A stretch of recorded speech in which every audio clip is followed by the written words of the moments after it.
Good morning, everybody. Hi, my name's Danny, and as I've been lovely introduced, I'm the, thank you very much, I'm the lead nurse for dementia at Bradford Hospitals Trust. I'll just give a little background as to how I ended up into this post, because it was a bit of a journey, really. My background's A&E, so I was a sister in A&E for a good 16 years, and then I went on to teach at Bradford University for a year, where I got my mojo, I suppose, for dementia. I came across Dr. Claire Sir, who works for the Bradford Dementia Group, and we started looking at how we could improve the patient experience for those who are affected by dementia, patients and carers in A&E. And from there, along with the sequin and everything else, then we developed into the role that I am today. So I've been in this post now since 2012, I think it was, and I'm really pleased to say that we've made some real significant improvements across Bradford, but we still have got a lot more to do. And it's really great to come to conventions like this and forums to share practice, and again, I agree with what you're all saying. It's really nice to pinch other people's ideas as well. I've been sat with my colleague Barbara here later on, because we came last night, and I'm already got things on my little jotter pad of ideas I'm going to be pinching. So I apologise if I speak too quick and you can't understand my northern accent, so I do apologise. Do stop me, because that's one of my faults for speaking too quickly. All right, go on. So just to put into context, a bit of background of Bradford. I don't know if anybody's been to Bradford before. It's located in northwest of West Yorkshire.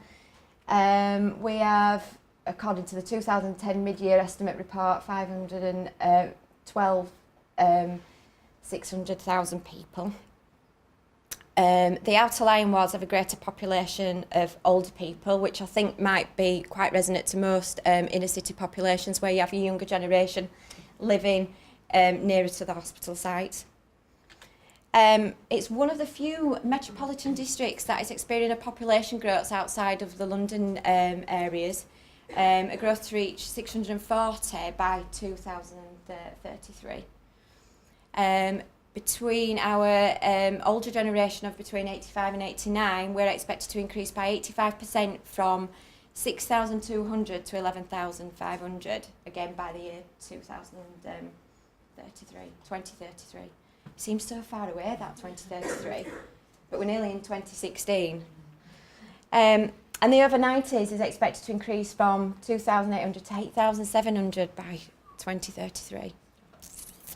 Again, it's because we're living longer, you know, again, with the services that we provide, we're causing people to live longer, and the medications and everything, which is great. It really is great. Yay. My grandma's 97 and she's amazing. So why? Why am I here today? Why are we all here today? And I'm sure it's the same across all NHS trusts or community trusts or wherever you're from today. That dementia and delirium is a key priority for our organisation, and improving the care and quality for our patients.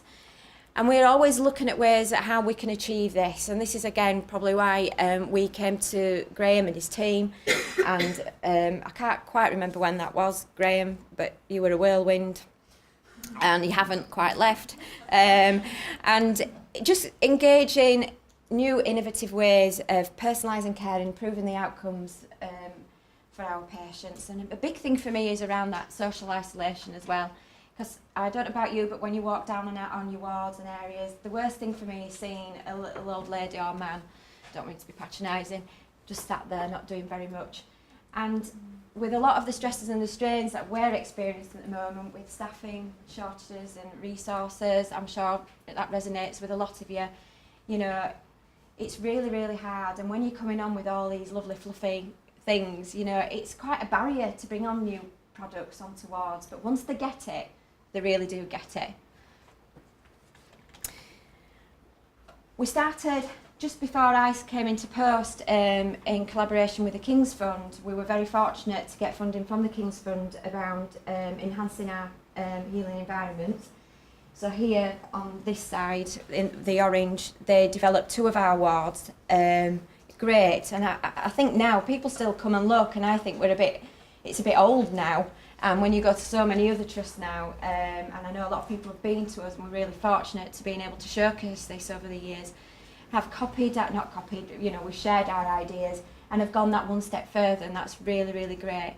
So one of the first things that we wanted to do was create a really loving, more friendly environment for our patients that were coming onto our wards.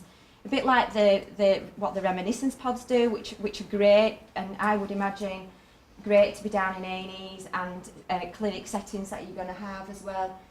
And but we wanted something more fixed and on the wards, and that's what we did do. And it was a great way of linking in with your communities, which is really, really important, because we have this understanding that it's not our hospital, it's our communities, and that was a great way with them linking in with us. And then something more recently, because we were fortunate to get some money from the Prime Minister's Challenge funding, we did one of our sister hospitals at St Luke's, which was predominantly outpatients, and we developed 2 of our outpatient corridors, which was a different thing because we had to think about the general population and not just people living with a dementia. So from there, because these were good and they were supported by funding, you can't have that on every ward in every area. And so we had to think about different ways of enhancing our environments and what we could do. And that's another way where My Life, or DRTS, whatever you want to call it, came in handy. And years ago now, I can't even remember when it was,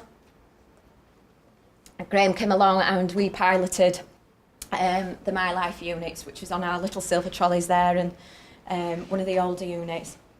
And we was very sceptical at first, because why just wouldn't we want a CD player and show some photographs? And that's one of the big things that I had with some of my executive directors and the medical director. If they're well enough to listen to some music and read some photos, they should be at home. So these are the kind of things that you've got to come across and beat them with a stick, and we did. And it was really, really emotional to watch people's faces and the body language and the changes that people have when you sat with them, just spending, even if it was 5 minutes to half an hour. And that time just meant so much for everybody. You know, I'd be going down the corridor and seeing people dancing in the 4-bedded bay and singing and all this kind of thing. So it was really good. So that was the pilot scheme, and we seemed to be piloting it for quite a while, because you know how long it takes to get things organised and business cases through, and going through about 5 different panels of people. So we had to put a really, really good business case together. And for those who are going on the verge of wanting to put a business case in together, you know that you have to talk about how we're going to reduce money, which is a key priority. And one of the big things for us was our TNR, which is temporary nurse register for us. So it was our bank nurses, who we would employ very often to special or one-to-one patients of ours that had behaviours that were challenging. But I would argue, challenging to who?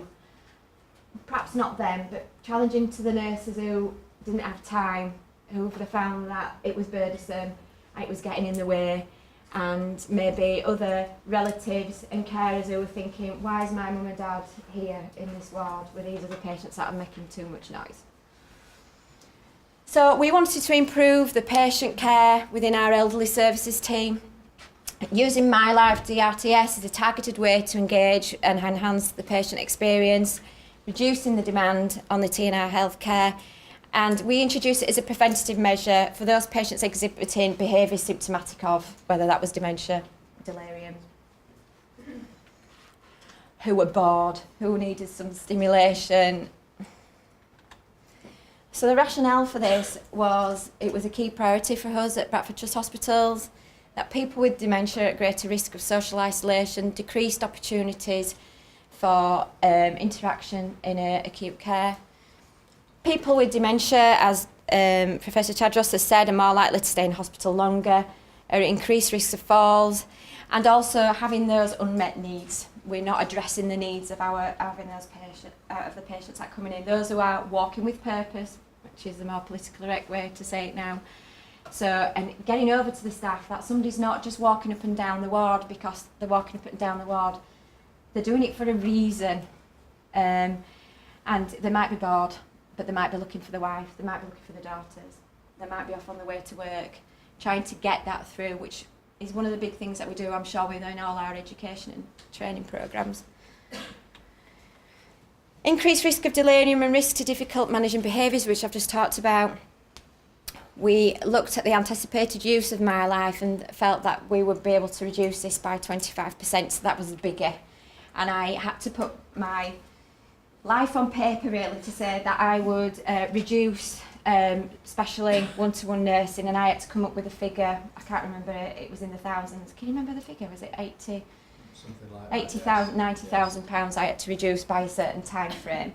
And I remember going away thinking, oh my goodness me, what have I done? But anyway, so we went live in May, and when I mean live, that's when we started collecting our data and our figures. And we really, education and training, and Graham and his team, they supported us with that. They came onto the wards, they went out to his community hospitals, and they helped set up the training and education of the MyLife, where we had key individuals then that would then go train and support others that were using it in their areas. We just wanted staff to feel more confident with it, and once they got their hands on it, they were happy with it. It's just that, like everybody else, oh, I'm not sure what I'm doing and I might damage it. We then put up monthly meetings so that we could get together and look at the progress going through, make sure that data usage, so that the areas that had the units were in fact using them. We monitored the monthly usage of hours being used. We looked at the TNR, how much it was booking, and we looked at our falls. So the falls pre-introduction of the technology, so I hate graphs and things, I'm not a maths person, but I like the lines. And this is pre-introduction of the technology, and this is the collection of the falls that we had across all of elderly services, so that's several wards in the 4 community hospitals. And that's pre, and you can see peaks and troughs. And like everybody else, when you have a peak, that might be just one person that's fallen. And I'm sure that resonates with a lot of you, doesn't it, when you're calculating your falls. And I don't know if everybody collects, does the what do we say it were called, Barbara? You need to remind me now. The levels of harm. The levels of harm with the falls as well. Whereas once upon a time we didn't have to monitor all falls, did we? But now we do. This was post-introduction. So if you look in April and May, that was just as we were going live and getting people used to it. And we had a little peak in July. But this little peak that we had in July, there was a couple of patients, and that was a case that we had, that one particular lady who fell 7 times on one particular ward. So that really just goes whoop with your falls. And then eventually, and we've gone down, we've just managed to go on an even keel, and we're going further down. So we're doing something.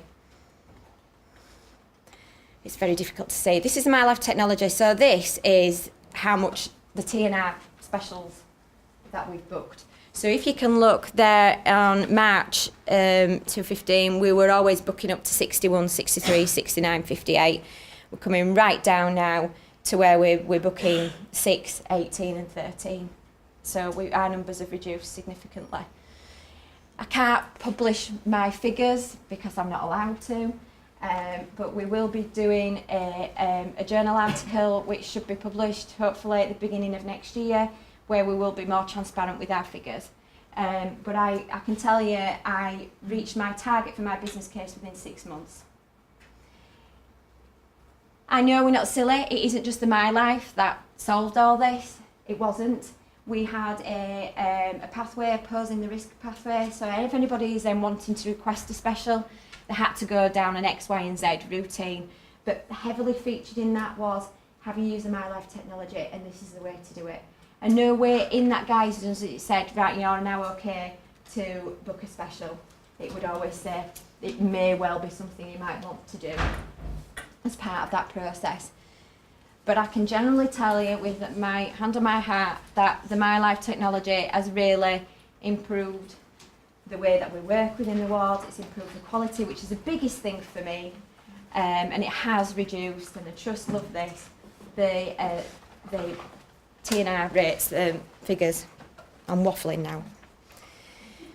So we had a total reduction of 71%, and that's both in monetary figures and staffing figures of actually how many people that we've booked, and that's the hours at the bottom. I don't know about you, but we spent thousands and thousands and thousands of pounds on TNR especially. Because when we were first looking around why people were booking them, it was for those reasons that I said at the beginning, that they didn't have time. And it was just people who wanted to walk up and down and might have gone into somebody else's room every now and again, but so what? That was a nuisance. And when they were a nuisance, we must get a special. That's not good enough. So the My Life technology, I have this big brick, I call it. It's very light. That Graham gives me and says that we can now use it on Wi-Fi. So now from my desk I can look on that and see who's using the My Life and how long they've been using it for and the hours on there. So that's really good, because then I can ring up and say, oh, you've not been using that, what have you been doing, type of thing. And I might go look back and see how many, if they've booked any specials, and question them that then and put it back to the wards or the community hospitals. We adapted a template, and where did this template originally come from? Because we pinched it from somebody. Walsall, thank you. Just in case you're here. So we also wanted to look at the quality side, and how I could collect that data. And we had a template, which I think is on the next slide, and I had questions like the purpose of the activity, and a lot of things was to cheer up, to engage with one another. The type of activity, yes, music is very, very popular, because it is something, even though if you're busy, you can just put on anyway and leave and put it in a 4-bedded bay or in a side room. But the other popular ones are the quizzes. The quizzes is a big thing, and the fairground games and the painting. And when you get over to people that, I know a patient might not physically be able to do the things themselves on the screen, but that's about you sitting with them and having that conversation around, well, what colour would you like to have, and what would you do, and it invokes a conversation, doesn't it? So that's the template, and that's a paper document, but I think this is something that Graham's quite keen to get up actually onto the My Life screen, so that data can be collected electronically then, so that you don't have to go around, which is better, because getting these sheets back from the wards is it's hard work. So this is the usage stats. So at the beginning of the trial, the data usage was a bit slow, but then as we've got on now, the latest stats, there's more hours being used, which is great, but it can be improved on, and we need to improve. That's just splitting it down onto the ward areas and how many hours are on the each ward area is using it. In some of the areas it's been terrible, and in other areas it's worked really, really well. But again, it's not because they don't like the unit. It's the barriers that we're having around at the moment in terms of staffing, and that we're walking into winter. One of the wards between F5 and F6 have been merged into one. So all kinds of different things have impacted. This is great. This is another reason why My Life have been good at supporting us, because the data that you see today is not produced by myself, that the team do this for me. So that's a weight off my mind, because then I can just ask them to pull it off for me around the mood, pre and post sessions that we've had. And mood and wellbeing stats, a lot of the things that were reported were that prior, that people were very sad or indifferent, but following, they're in an improved mood, they seem to engage better with one another instead of just sitting and not having that conversation, even talking more with staff. I remember one gentleman who wasn't talking at all, and then we'd had a group activity within the 4-bedded bay, and he just came out of his shell.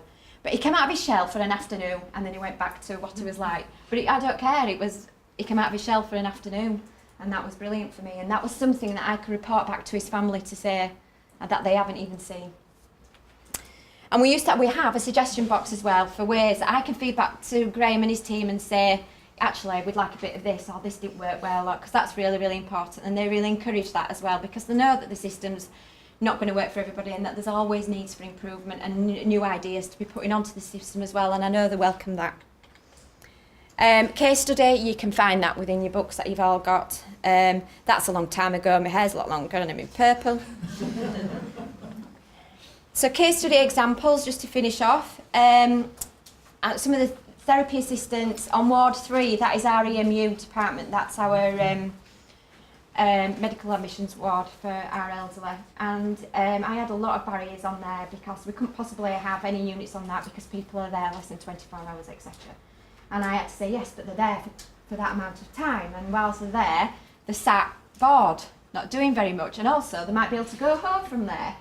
And if you've got somebody who's down or depressed and feels that actually they'd like to stay in hospital because they like the company and because they're feeling down, but actually if you improve the mood whilst they're there, then they might be more receptive to actually, yes, I will go home because we have a virtual ward in Bradford, and I will have people coming in to see us at home instead of having to come into hospital, where I perhaps will stay a bit longer because, you know, when placement and all kinds of other things come into place, you know, that delays their discharge. So the therapy assistant on Ward 3 just found that it helped her so much that she could do a lot more interactions with the patients on Ward 3. Myself, being down in A&E, I do go back down and do a shift every month. So whilst I was down there, one of my colleagues is a trainee nurse practitioner. It was his time to do a femoral block. I said, right, we'll go in and do it together on a gentleman who's got dementia, who come in, fractured his neck and femur. Very, very distressed. So we went in together, and with Elvis and the use of a twiddle muff, we got the femoral block in, which was fantastic. So we used the My Life to the top end of his head. We talked about Elvis, we sang a little bit. It was great for the patient, it distracted him enough so that then, and listening to Elvis also helped Terry put the femoral block in as well. So it has benefits for both trainee practitioners and the patients themselves. And then the patient on Ward 29, which is one of our acute elderly wards, it was a lady who fell 7 times and really, really distressed. So what they ended up having to do is that they put her in a recliner chair, but they didn't just leave her there. You know, when you say we use the My Life, they really, really focused and used the My Life with them. For the rest of her stay, she didn't fall again. So to me, that was a big thing for me. But again, it was a lot of things that we used and focused on that individual patient. And that's me, so thank you very much. Yeah.